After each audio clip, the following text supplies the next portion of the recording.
Good morning friends, स्वागत है आपका अपने YouTube channel study with Ravi Thakur पर। तो चलिए शुरुआत करते हैं वन वर्ड सब्स्टिट्यूशन की। 50 तक मैंने पहले ही डिस्कस कर रखा है। अगर आपने पहले वाला पार्ट नहीं देखा है तो आप प्लेलिस्ट में जाके चेक कर लीजिए। हम 50 से आगे बढ़ते हैं और ये जो वन वर्ड सब्स्टिट्यूशन है ये हम डिस्कस करते हैं प्रत्येक संडे को। हम ये डिस्कस करते हैं। वैसे तो प्रतिदिन हम 5-5 डिस्कस करते हैं, पर मैं पूरा आपको रिविज़न करवाता हूँ। संडे को हम एक पूरा रिवीजन में आपके लिए वीडियो लेके आता हूँ, जो हमने प्रीवियस 7 डेज में जितने भी हमने वन वर्ड सब्स्टिट्यूशन किए हैं। तो 50 तक मैं ऑलरेडी हम डिस्कस कर चुके हैं। ये हमारा पार्ट सेकंड है। तो फटाफट से शुरुआत करते हैं 50 से आगे। यहाँ तक हमने डिस्कस कर लिया था 50 तक। 51 हमारा वन वर्ड सब्स्टिट्यूशन है मैलिएबल। मैलिएबल होते हैं ऐसी कोई चीज़ जो बहुत ज़्यादा लचीली हो, फ्लेक्सिबिलिटी हो जिसमें, उसे बोला जाएगा मैलिएबल।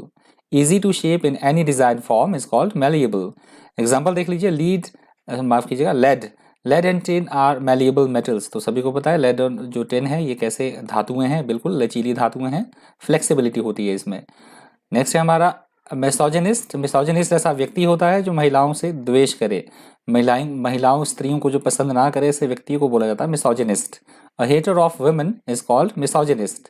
एग्जाम्पल देख लीजिए, अ मर्डरस मिसोजिनिस्ट मैन। किसी व्यक्ति की बात हो रही है कि वो बहुत ही ज्यादा क्रूअल व्यक्ति है, मर्डरस है और वो नारी द्वेषी व्यक्ति है। सेमेट्री होता है कब्रिस्तान, मतलब जहाँ पे ईसाइयों को या मोमडन्स जो रिलीजन के लोग हैं उनको दफनाया जाता है, उनका क्रिमिनेशन नहीं किया जाता, जहाँ पे उनको दफनाया जाता है सेमेट्री, उस जगह को बोला जाता है कब्रिस्तान, और इंग्लिश में बोला जाएगा cemetery. A large burial ground is called cemetery. Example देख लीजिए, he was buried in Highgate cemetery. तो हाईगेट सेमेट्री एक सेमेट्री है, इसकी बात हो रही है कि उसे वहां पे दफनाया गया।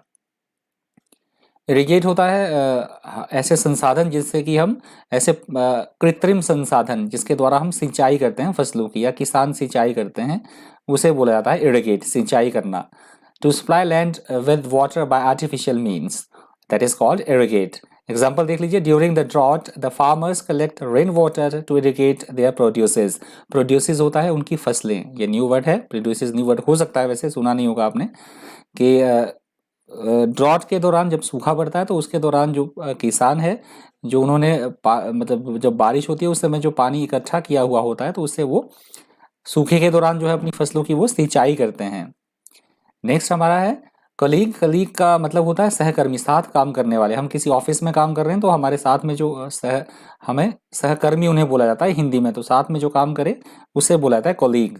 अ कोवर्कर इन एन ऑफिस और इंस्टीट्यूशन। एग्जाम्पल आप देख सकते हैं, टॉम इज माई कोलीग। तो टॉम क्या है, मेरा सहकर्मी है, वो मेरे साथ काम करता है। एफेमिनेट होता है ऐसा व्यक्ति जो कि स्त्रियों की तरह लगे, दिखे, या फिर उस तरह से व्यवहार करे। A man who is quite like a woman is called effeminate. Example देख सकते हैं आप, Vinod's fake eyelashes made him look more effeminate than masculine. Masculine होता है मतलब मेल।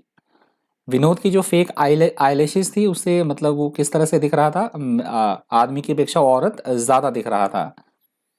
अगला हमारा शब्द है मर्सेनरी। मर्सेनरी होता है ऐसा व्यक्ति जो कि अपने ही स्वार्थ के बारे में सोचता रहे। One whose motive is merely to get money, मतलब जो पैसों के लिए काम करे, हम पैसा दें और वो हमारे लिए कोई कुछ भी करने के लिए तैयार हो जाए, ऐसे व्यक्ति को बोला जाता है मर्सेनरी। एग्जाम्पल देख लीजिए, as long as you pay a mercenary he will do anything you ask. कि जब तक हम किसी व्यक्ति को, जो एक खास करके मर्सेनरी व्यक्ति है, मर्सेनरी है वो व्यक्ति, तो जब तक हम उसे पैसा देते रहेंगे तब तक वो हमारे लिए कुछ भी करेगा। जैसे आप फिल्मों में, पिक्चर्स में देखते होंगे कि किसी को किडनैप करने के लिए पैसे दिए जाते हैं, कोई पैसे देता है और वो व्यक्ति उसे, किसी व्यक्ति को किडनैप करके ले आता है, तो उसे भी हम मर्सेनरी बोल सकते हैं, किडनैपर जिसको बोलते हैं। तो ऐसे ही व्यक्ति होते हैं वो भी, जो पैसे के लिए कुछ भी करे, that is called mercenary. Next है हमारा बॉटनी। बॉटनी ऐसा विज्ञान होता है जिसमें हम पेड़ पौधों के बारे में स्टडी करते हैं। The study of plant life, that is called botany, वनस्पति शास्त्र। एग्जाम्पल देख लीजिए, he was extremely fond of botany and gardening. किसी व्यक्ति की बात हो रही है कि वो बहुत ज्यादा रुचि रखता है बॉटनी और गार्डनिंग में। नेक्स्ट हमारा एक्वेटिक। एक्वेटिक होता है ऐसे जीव जंतु जो कि जल में रहते हों, जलचर हों। Animal that live in water is called aquatic. Example देख लीजिए, the aquatic plant can only live in fresh water. तो जो एक्वेटिक प्लांट होते हैं, जो इस तरह से जो जलीय जो पौधे होते हैं, वो हमेशा फ्रेश वाटर में ही सर्वाइव कर सकते हैं, मतलब वो ताज़ा पानी में ही पाए जाते हैं। नेक्स्ट हमारा माइक्रोस्कोप। ये सभी जानते होंगे, सूक्ष्मदर्शी चीजें हम नंगी आंखों से ना देख सके तो सूक्ष्मदर्शी के द्वारा हम ऐसी चीजों को देखते हैं माइक्रोस्कोप के द्वारा। that is called microscope. Instrument that magnifies objects is called microscope. Example देख लीजिए, they looked at the blood samples under the microscope. किन्हीं की बात हो रही है कि उन्होंने जो ब्लड सैंपल्स जो है वो माइक्रोस्कोप के अंदर देखे, सर्वेक्षण किया उनका सूक्ष्मदर्शी के द्वारा। अगला हमारा योक। योक होता है ऐसी चीज जिससे कि जैसे घोड़े की हम बात करें, जो तांगा खींचता है घोड़ा, तो तांगा और घोड़े के बीच में जो उनको ज्वाइंट करता है आपस में, जैसे मैंने आपको एग्जांपल दे दिया है, आपको बैल आप पिक्चर में देख सकते हैं, तो ये बैलों के ऊपर जो लगाया गया है जिससे किसान जो हल जोत रहा है उसको ज्वाइंट करने वाला, बैलों को आपस में ज्वाइंट करने वाली जो चीज़ है ये लकड़ी की बनी हुई, इसे बोला जाता है योक। A wooden object used for connecting animals that are pulling a vehicle is called yoke. Example देख लीजिए, every farmer knows how to yoke the oxen together. हाँ, तो सभी जानता है, जो एक किसान होगा वो बिल्कुल भली भांति जानता है कि बैलों को कैसे जुताना है, बैलों को कैसे जोड़ना है हल से। अगला हमारा है रेंसेड। रेंसेड वन वर्ड सब्स्टिट्यूशन का मतलब होता है ऐसी कोई चीज़ जो बिल्कुल बासी हो, बहुत ज़्यादा जिसका टेस्ट जो गली सड़ी हो, बासा कोई भोजन होना है, कोई भी चीज़ जिससे कि स्मेल आ रही हो, हैविंग अ स्टिल स्मेल और टेस्ट इज कॉल्ड रेंसेड। एग्जाम्पल देख लीजिए, बटर सून गोज और टर्न रेंसेड इन दिस हीट। कि जब गर्मी होती है तो जो बटर होता है, मक्खन होता है, वो जल्दी ही खराब हो जाता है और उसमें से अजीब सी स्मेल आने लगती है। नेक्स्ट हमारा बायोडिग्रेडेबल। बायोडिग्रेडेबल ऐसे मतलब ऐसी चीज़ें होती हैं जो अपने आप से ही एक नेचुरल प्रक्रिया से जो गल सड़ जाए, जैव निम्नीकरण ऐसी चीज़ें, बायोडिग्रेडेबल उसे बोला जाता है biodegradable. Material that changes naturally by the action of bacteria is called biodegradable. Example देख लीजिए, biodegradable packing helps to limit the amount of harmful chemical released into the atmosphere. तो ऑब्वियस सी बात है, जो अगर हम बायोडिग्रेडेबल पैकिंग्स की हम बात करते हैं तो वो क्या हो जाती है, अपने आप ही नष्ट हो जाती है, जिससे कि हमारे उससे जो हार्मफुल केमिकल्स भी नहीं निकलते हैं और हमारा एटमॉस्फेयर भी बिल्कुल स्वच्छ बना रहता है, वातावरण में बिल्कुल किसी भी तरह का वो नुकसान नहीं पहुंचाते हैं ऐसी पैकिंग्स। नेक्स्ट हमारा ओलिगार्की। ओलिगार्की होता है कुलीन तंत्र, मतलब गवर्नमेंट बाय फ्यू। कुछ ही लोगों के पास सिर्फ सत्ता है, कुछ ही लोगों के पास सोचने मतलब कोई डिसीजन लेने का अधिकार है, कुछ ही लोगों के हाथों में सिर्फ पावर है और वो नियंत्रित कर रहे हैं पूरी मतलब सरकार चला रहे हैं, कुछ ही लोगों के पास शक्ति है, पावर है और वही सरकार चला रहे हैं या कंट्रोल कर रहे हैं। That is called oligarchy. या किसी भी संगठन को, किसी भी संगठन की बात कर सकते हैं, सरकार की बात कर सकते हैं। तो आई होप आपको समझ आ गया ओलिगार्की किसको बोलते हैं। एग्जांपल देख लीजिए, eventually oligarchy took over from democracy.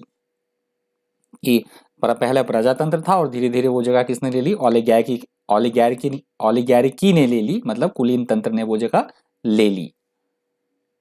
Next हमारा स्पेलियोलॉजी। स्पेलियोलॉजी होता है गुफाओं का अध्ययन करने वाली विद्या, जिसमें हम गुफाओं के बारे में पढ़ते हैं। Study of caves is called speleology. Example देख लीजिए, he was 33 when he learned about alpine speleology. कि वो सिर्फ 33 साल का था जब उसने जो है केव के बारे में अध्ययन करना शुरू किया। वो उस समय उसकी मात्र उम्र कितनी थी, सिर्फ 33 साल थी। कॉन्डोमिनियम होता है, अपना फ्लैट में हम रहते हैं तो वो सहस्वामित्व होता है उस बिल्डिंग पे सभी का, क्योंकि एक फ्लैट में कोई रह रहा है, दूसरे फ्लैट में कोई दूसरा व्यक्ति रहता है। तो इस कंटेक्स्ट में आप समझ सकते हैं, that is called condominium. An apartment or building in which each apartment is owned separately by the people living in it but also containing shared areas, that is called condominium. Synonyms आप देख सकते हैं, माफ कीजिएगा, example आप देख सकते हैं, they rent out their condominium during the winter. किसी की बात हो रही है कि वो अपना जो फ्लैट है या जो रिहायशी उनका फ्लैट है वो उसे सर्दियों के समय जो है वो किराए पे दे देते हैं। अगला हमारा शब्द है कैनिबल। कैनिबल होता है मानवों को खाने वाला, नरभक्षी। A person who consumes human flesh is called cannibal. Example देख लीजिए, he was not an ordinary boy because he had become a cannibal which means he killed people and ate them. कि किसी लड़के की बात हो रही है कि वो एक ऑर्डिनरी बॉय नहीं है, वो एक नरभक्षी है, और इसका मतलब क्या हुआ कि वो लोगों को मारता है और खा जाता है। आई होप आपको समझ आ गया होगा कैनिबल का मतलब। प्लेजरिज्म होता है किसी की स्टोरी चुराना, साहित्य चुराना, उसे बोला जाता है प्लेजरिज्म। या दूसरे का कोई आइडिया चुराना और अपने अपने मतलब ये दिखाना कि वो मेरा ही आइडिया है, मेरी ही राइटिंग है, मेरा ही कोई लेख है, that is called plagiarism. Stealing of ideas or writing of someone else is called plagiarism. Example देख लीजिए, claims of plagiarism are common in the movie businesses. तो आजकल ये कॉमन सी बात हो गई है, किसी की स्टोरी चुराना और अपनी फिल्म बना लेना, तो ये फिल्म इंडस्ट्री में एक आम बात हो चुकी है, साहित्यिक चोरी करना। नेक्स्ट हमारा है आइटिनरी, आइटिनरी होता है हमें कहीं घूमने का या ट्रिप का, कहीं यात्रा का हमने प्रोग्राम बनाया है कि हम पहले यहाँ घूमने जाएंगे, उसके बाद हम इस तरह से काम करेंगे। तो मतलब एक पूरा यात्रा क्रम हम एक तैयार करते हैं, तो उस यात्रा क्रम को बोला जाता है itinerary. Detailed plan of a journey is called itinerary. Example देख लीजिए, he failed to discuss this itinerary but commented freely on how he had joined the weekend. किसी व्यक्ति से पूछा गया कि उसने वीकेंड पे क्या किया, पर मतलब वो ये जवाब आंसर तो नहीं वो कर पाया कि वो कहाँ कहाँ किस तरह से क्रमबद्ध उसने यात्रा की। हाँ, परंतु उसने इतना जरूर बोला कि उसने वीकेंड पे जो है वो बहुत एंजॉय किया। ट्रुएंट होता है ऐसा स्टूडेंट जो कि फ्रीक्वेंटली क्लासेस को मिस करे, बंक मारे, गैर हाजिर रहने वाला विद्यार्थी, उसे बोला जाता है truant. A school boy who frequently cuts classes is a truant. Example देख लीजिए, Nick was truant 7 days this month. की निक की बात हो रही है कि इस महीने वो 7 दिन क्लासेस से अब्सेंट रहा है, गैर हाजिर रहा है। नेक्स्ट है इनकॉरेजिबल। इनकॉरेजिबल ऐसी चीज होती है जिसमें संशोधन करना, ठीक करना जिसे बहुत ज्यादा मुश्किल हो। One who can not be corrected is called incorrigible. Example देख लीजिए, even after spending a year in jail the young man remains incorrigible and unafraid of the law. किसी की व्यक्ति की बात हो रही है कि 1 साल जेल में रहने के पश्चात भी कोई व्यक्ति जो है वो नहीं सुधरा और अभी वो कानून से नहीं डरता है बिल्कुल भी, मतलब जेल में रहने के बाद भी किसी भी तरह का उसमें कोई भी चेंज नहीं आया। नेक्स्ट है मिसोजिनिस्ट, अभी हम डिस्कस कर चुके हैं। कुछ एक ऐसे वर्ड्स भी होंगे जो रिपीट होते रहेंगे क्योंकि वो पहले किसी और एग्जाम में पूछे गए, फिर बाद में किसी और एग्जाम में वो वही क्वेश्चन पूछा गया। आपका रिवीजन भी हो जाएगा और आपको ढंग से याद भी हो जाएगा, तो वो दोबारा भी रिपीट हो जाता है, 1-2 ऐसे भी आएंगे बीच में। मिसोजिनिस्ट मैंने बता दिया है, नारी द्वेषी, जो नारी महिलाओं से नफरत करे, द्वेष करे, उसे बोला जाता है misogynist. One who hates women is called misogynist. Next हमारा एमनेस्टी। एमनेस्टी होता है किसी के द्वारा किसी को क्षमा किया जाना, और ये पॉलिटिकली जो ऑफेंडर्स होते हैं उनको क्षमा कर दिया जाना राजनीतिक तौर पे, उसे बोला जाता है amnesty. A general pardon granted by government to political offenders is called amnesty. Example देख लीजिए, illegal immigrants who came into the country before 1982 were granted amnesty. कि इलीगल तरह से जो इलीगल रूप से इमिग्रेंट्स जो आए थे 1982 से हमारे देश में, उनको क्या कर दिया गया है, उनको राज क्षमा कर दिया गया है, उनको एमनेस्टी प्रदान कर दी गई है। नेक्स्ट हमारा है न्यूमिस्मेटिस्ट। न्यूमिस्मेटिस्ट होता है मुद्रा शास्त्री, जिसे करेंसी के बारे में बहुत ज़्यादा नॉलेज हो, जो इसी के बारे में पढ़ता है। A person specially interested in the study of coins and medals, जो सिक्कों के अध्ययन संबंधी विज्ञान को बोला जाएगा न्यूमिस्मेटिस्ट, जो इन चीज़ों को स्टडी करता है। To find out the true value of his coin collection the man sought an accredited numismatist. किसी व्यक्ति की बात हो रही है कि यदि उसके द्वारा किसी ने व्यक्ति ने कोई सिक्के इकट्ठे किए हैं, बहुत पुराने पुराने, उसके पास कॉइन्स हैं, कॉइन्स की कलेक्शन है, तो इसका सही एक मूल्य क्या होगा वो केवल एक मुद्रा शास्त्री ही लगा सकता है, इसलिए उसे एक मुद्रा शास्त्री की तलाश करनी होगी। एस्कॉट होते हैं ऐसे व्यक्ति जो कि किसी कोई वीवीआईपी है तो उनके जो दल में उनकी गाड़ी को सुरक्षा प्रदान करे, उसके चारों तरफ रहें, अनुरक्षी बोला जाता है, और इंग्लिश में बोला जाएगा escort. A person in a vehicle or on horseback escorting another vehicle, that is called escort. Example देख लीजिए, the army provided a small armed escort for the delegation. तो आर्मी ने जो है एक डेलीगेशन के लिए है छोटा सा एस्कॉट जो है वो मतलब प्रोवाइड करवाया, आर्मी ने एक डेलीगेशन था, कोई वीवीआईपी का डेलीगेशन होगा तो उसके लिए उन्होंने एस्कॉट प्रोवाइड करवाया। अगला हमारा डेमोक्रेसी। तो सभी जानते हैं डेमोक्रेसी का मतलब होता है जहां जनता के द्वारा जो वोट देके है सरकार बनाई जाती है, that is called democracy. A form of government in which supreme court rests with supreme power rests with people is called democracy. Example दे सकते हैं आप, डेमोक्रेसी एनकरेजेस फ्रीडम। ऑब्वियस सी बात है, जो डेमोक्रेसी है वो फ्रीडम को एनकरेज करेगी, करती ही है। अगर डेमोक्रेसी है तो सबको स्वतंत्रता होगी अपना विचार रखने की, तो फ्रीडम को वो एनकरेज करेगी डेमोक्रेसी, प्रजातंत्र। नेक्स्ट है हमारा फैक्ट्रीसाइड। इंपॉर्टेंट ये वन वर्ड सब्स्टिट्यूशन है। फैक्ट्रीसाइड होता है अपने ही भाई या बहन की हत्या कर देना, उसे बोला जाता है fratricide. Murder of a brother or sister is called fratricide. Example देख लीजिए, when Charles killed his sister in a jealous rage he committed an act of fratricide. कि जब चार्लिस ने अपनी बहन को जो है मार दिया, जेलस के कारण उसने बहुत भयंकर, उसे वो घृणा करता होगा, तो उसने जब मार दिया उसने, तो उसने क्या किया, एक किस तरह का कृत्य किया उसने, उसने भ्रातृहत्या, भ्रातृ मतलब फ्रेट्रिसाइड का एक काम किया उसने, उसे मारकर, अपनी सिस्टर को मारकर। मैसोकिस्ट होता है ऐसा व्यक्ति जिसे कि स्वयं को पीड़ा पहुंचाने में आनंद आता हो, स्वयं को दुख पहुंचाने में, पीड़ा पहुंचाने में, अपने शरीर में मतलब उसको हर्ट करने में अपने शरीर को मजा आता हो, उसे बोला जाता है masochist. One who enjoys inflicting pain on himself is called masochist. Example देख लीजिए, my ex boyfriend was a masochist who get pleasure from hitting his head against the wall. कि किसी कोई महिला बात कर रही है कि कोई महिला बात क्या बोल रही है कोई लड़की की, मेरा जो एक्स बॉयफ्रेंड था वो एक मैसोकिस्ट था, क्योंकि उसे दीवार में अपना सर मारने में जो है बहुत आनंद की अनुभूति होती थी, इसलिए वो क्या था, एक मैसोकिस्ट था। इंटेस्टेट होता है अपना ऐसा व्यक्ति जो कि बिना अपनी जो वसीयत है, बिना अपनी वसीयत लिखे उसकी मृत्यु हो जाए, तो उस सिचुएशन में बोला जाएगा इंस्टेट। अगर वो किसी व्यक्ति की मृत्यु हो जाती है और उसने अपनी वसीयत नहीं बनाई है, तो उस कंडीशन को बोला जाएगा intestate. To die without having made a will is called intestate. Example देख लीजिए, many people die intestate because they thought they were too young to make a will. कि काफ़ी सारे जो लोग हैं उनकी मृत्यु हो जाती है बिना वसीयत के लिखे, वो मतलब वसीयत नहीं लिखते हैं अपनी, वो सोचते हैं कि अभी उन्हें जीना है, सभी ऐसा सोचते हैं, पर क्या पता कब प्राण पखेरु जो है हमारे उड़ जाएं, तो इसलिए वो काफ़ी सारे व्यक्ति ऐसे हो जाते हैं जो बिना अपनी जो वसीयत होती है, बिना उसको लिखे हुए उनकी मृत्यु हो जाती है। नेक्स्ट हमारा फास्टिडियस। फास्टिडियस होता है ऐसा व्यक्ति जिसे जो बहुत बारीकी से काम करे, मतलब जिसे हर चीज़ में कुछ ना कुछ परफेक्शन, बहुत ज़्यादा परफेक्शन चाहिए जिसे हर चीज़ में, उसे नकचढ़ा भी हम बोल सकते हैं, या बहुत बहुत कठिन है उसको संतुष्ट कर पाना। जैसे मैंने पिक लगाई है, देखिए घास काट रहा है व्यक्ति और फिर भी बहुत बारीकी से काट रहा है, देखो एक एक तिनका काट रहा है, मतलब परफेक्शन उसे चाहिए अपने काम में। तो not easily pleased by anything is called fastidious. Example देख लीजिए आप, my mother was a fastidious woman who always had a complaint on her lips. कि मेरी माता जी जो है वो बहुत ही, उनको किसी का काम वैसे पसंद नहीं आता है, तो वो कैसी वुमेन है, फास्टिडियस वुमेन है, और उनके होंठों पे हमेशा शिकायत ही रहती है, बोलती रहती है कि ऐसा नहीं हुआ, ऐसा नहीं हुआ, इस तरह से मैंने एग्जाम्पल दिया है। नेक्स्ट है हमारा एक्ट। एक्ट का मतलब होता है अभिनय करना, सभी जानते हैं, तो to play a part of and function as some other person is called act. Example देख लीजिए, he invested his lawyer with complete powers to act for him. किसी व्यक्ति की बात हो रही है कि उसने अपने वकील को पूरी पावर दे दी, जिससे कि वो उसकी तरह, मतलब उसकी सारी पावर्स उसने वकील को दे दी कि उसके बिहाफ पे उसका वकील जो है वो काम कर सके।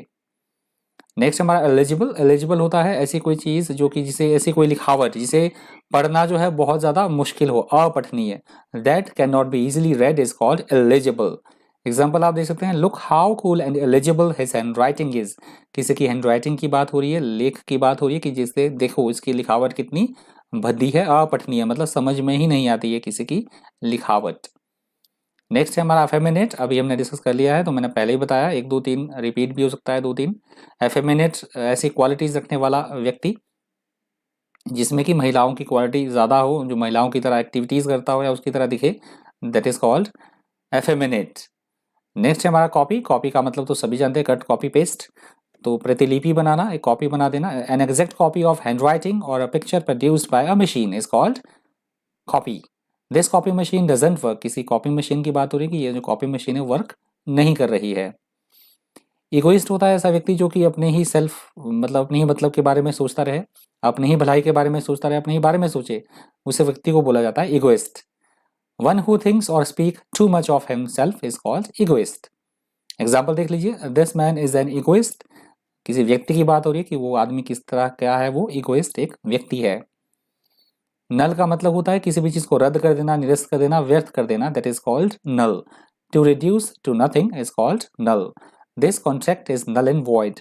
तो किसी एक समझौते की बात हो रही है कि ये समझौता क्या है, बिल्कुल से रद्द कर दिया गया है, निरस्त कर दिया गया है किसी समझौते को। फोनेटिक्स होता है ध्वनि संबंधी चीज़ों के बारे में, हम जिस विज्ञान में पढ़े या ध्वनि संबंधी चीज़ों के बारे में अध्ययन करना। Study of sounds is known as phonetics. Example देख लीजिए, a list of phonetic symbol is given in the front of the dictionary. किसी डिक्शनरी की बात हो रही है कि जो फोनेटिक सिंबल्स के जो साइंस है वो डिक्शनरी के फ्रंट पेज में ही है वो दिए गए हैं। नेक्स्ट हमारा स्टैट्यूट। स्टैट्यूट होता है हमारा लॉ, कानून। Written law of a legislative body is called statute. Statute, कानून। The statute prohibits businessman from the statute prohibit businesses from selling alcohol to minors. तो ऑब्वियसली बात है, जो हमारा कानून है, हमारा जो लॉ है, वो बिल्कुल रोक लगाता है कि हम जो माइनर्स को है वो अल्कोहल हम बिल्कुल भी नहीं बेच सकते हैं। जो माइनर होते हैं, जो नाबालिग होते हैं, उन्हें अल्कोहल नहीं बेचा जा सकता। तो ये हमारे लॉ में, हमारे कानून में ये प्रावधान है। हमारा कानून इस काम को करने से रोकता है। पेरेंट होता है ऐसा व्यक्ति जिसे कि अपनी विद्या पर बहुत ज़्यादा अभिमान हो कि मैं ही ज्ञानी हूँ, बाकी किसी को कुछ ना आए। तो इस तरह का अभिमान जो व्यक्ति करे उसको बोला जाता है parent. A person who shows off his or her learning is called parent. Example देख लीजिए, this old parent is so rigid that he refuses to change his ideas. किसी व्यक्ति की बात हो रही है कि एक वो बूढ़ा व्यक्ति बहुत ही ज़्यादा विद्या अभिमानी है और वो बिल्कुल भी तैयार नहीं है अपने विचारों को चेंज करने के लिए। जो उसके आइडियाज़ हैं वो बिल्कुल भी उसको चेंज करने के लिए बिल्कुल भी तैयार नहीं है। नेक्स्ट हमारा अल्ट्रुइस्ट। अल्ट्रुइस्ट ऐसा व्यक्ति होता है जो दूसरों की परोपकारिता के बारे में सोचे, दूसरों का भला करने के बारे में सोचता रहे, उसे बोला जाता है altruist. A person who devotes his or her life for the welfare of others is called altruist. Example देख लीजिए, he was an altruist and he loved other better than himself. किसी व्यक्ति की बात हो रही है कि वो एक ऐसा व्यक्ति है, एक परोपकारी व्यक्ति है और दूसरों के भलाई के बारे में ही वो सोचता रहता है और उसे दूसरों के मतलब and he loved other better than himself, मतलब अपने से ज़्यादा वो दूसरों को प्रेफरेंस देता है, दूसरों के भलाई के लिए वो ज़्यादा ध्यान देता है। नेक्स्ट हमारा ऑक्यूलिस्ट। ऑक्यूलिस्ट होते हैं नेत्र विशेषज्ञ, जो डॉक्टर आंखों, हमारी जो आंखों से संबंधित जितनी भी बीमारियां हैं तो उसको जो ठीक करते हैं, तो उन्हें बोला जाता है, मतलब आई स्पेशलिस्ट, उसको उन्हें बोला जाएगा oculist. A person who attends to the disease of eye is an oculist. Example आप देखते हैं, the oculist gave me a prescription for new eye glasses. कि जो नेत्र विशेषज्ञ थे उन्होंने मुझे नए आई ग्लासेस, मतलब नए चश्मा लगाने का जो है वो मुझे सलाह दी या प्रेस्क्राइब किया। नेक्स्ट हमारा थियोलॉजी। थियोलॉजी होता है धर्म के बारे में पढ़ना, भगवान गॉड के बारे में पढ़ना, ब्रह्म विद्या, धर्मशास्त्र के बारे में पढ़ना, उसे बोला जाता है theology. Study of the nature of God's is called theology. Example देख लीजिए, he studied theology at college. किसी व्यक्ति की बात हो रही कि उसने कॉलेज टाइम में थियोलॉजी का, धर्मशास्त्र का जो है उसने अध्ययन किया। नेक्स्ट है इनविंसिबल। इनविंसिबल होता है जिसे पराजित करना बहुत ज्यादा मुश्किल हो, अजेय होना, अपराजित, जिसे पराजित ही न, जिस पर विक्ट्री ना पाई जा सके, जिसे जीता ना जा सके, that is called invincible. That which can not be defeated is called invincible. Example देख लीजिए, I am the best, I am the greatest and I am invincible. कोई अपनी ही प्रेज कर रहा है, अपने मुंह में मिट्ठू वाली बात है कि मैं ही सबसे सर्वश्रेष्ठ हूँ, मैं ही ग्रेटेस्ट हूँ और मैं अजेय हूँ। नेक्स्ट हमारा है कैलीग्राफी। कैलीग्राफी होता है सुंदर सुंदर लिखावट, सुलेख जिसको हम बोलते हैं। A decorative handwriting is called calligraphy. और एग्जांपल भी मैंने दिया आपको, do you love calligraphy. Obviously बात है, सबको अच्छी लगती है। तो प्रश्न पूछा जा रहा है कि आपको सुलेख जो है वो अच्छा लगता है। ऑब्वियसली बात है, मुझे तो लगता है। नेक्स्ट आपका है एंटोमोलॉजी, और ये लास्ट है हमारा प्रीवियस वीक का, मतलब ये वीक सैटरडे तक हमने यहीं तक डिस्कस किया था, 95 तक। एंटोमोलॉजी होता है ऐसा अध्ययन जिसमें हम कीट पतंगों के बारे में अध्ययन करते हैं, ऐसे विज्ञान को बोला जाता है entomology. The study of insects is called entomology. Example देख लीजिए, I studied entomology before art school. तो आर्ट स्कूल से पहले मैंने क्या किया, कीट पतंग, मतलब इस तरह से कीट पतंगों के बारे में मैंने जाना, स्टडी किया, अध्ययन किया। तो ये लास्ट मेरा स्लाइड था, 95 तक ही हमने डिस्कस किया था। डॉक्यूमेंट की पीडीएफ के लिए तो आप मुझसे टेलीग्राम ग्रुप पे जुड़ सकते हैं, और इसी वीडियो के डिस्क्रिप्शन बॉक्स में मैं अपने टेलीग्राम ग्रुप का जो है लिंक वो डाल दूंगा। और आपको यदि थोड़ा सा भी सेशन फ्रूटफुल लगा, इन्फॉर्मेटिव लगा, तो प्लीज़ लाइक करने में बिल्कुल भी गुरेज मत कीजिएगा। प्लीज़ लाइक का बटन प्रेस कर दीजिएगा। मेरे चैनल पे आप पहली बार विजिट कर रहे हैं तो प्लीज़ चैनल को सब्सक्राइब करना और बेल आइकन प्रेस करना बिल्कुल भी मत भूलिएगा। तो इस वीडियो में इतना ही। इसी तरह के इन्फॉर्मेटिव वीडियोज़ के लिए बन रही है चैनल पर। Thank you, thanks for listening, thanks for watching. Listening खबरी वाला हो गया। अच्छा, इसके साथ ही चलिए खबरी पे मुझे फॉलो कर लीजिए। अभी तक भी आपने मुझे खबरी पे फॉलो नहीं किया है तो खबरी पे मुझे आप फॉलो कर लीजिए। खबरी ऐप ऑडियो पॉडकास्ट प्लेटफॉर्म है, आप प्ले स्टोर से जाके खबरी ऐप डाउनलोड कर लीजिए। वहाँ भी जितनी मैं यूट्यूब पे वीडियोज़ बनाता हूँ तो उसकी ऑडियोज़ आपको खबरी पे मिल जाएगी। वहाँ पे मेरा चैनल है, तो प्लीज़ प्लीज़ प्लीज़ आप मुझे खबरी पे भी फॉलो कर लीजिएगा। इस वीडियो में इतना ही। इसी तरह के इन्फॉर्मेटिव वीडियोज़ के लिए बन रही है चैनल पर। Thank you, thanks for watching.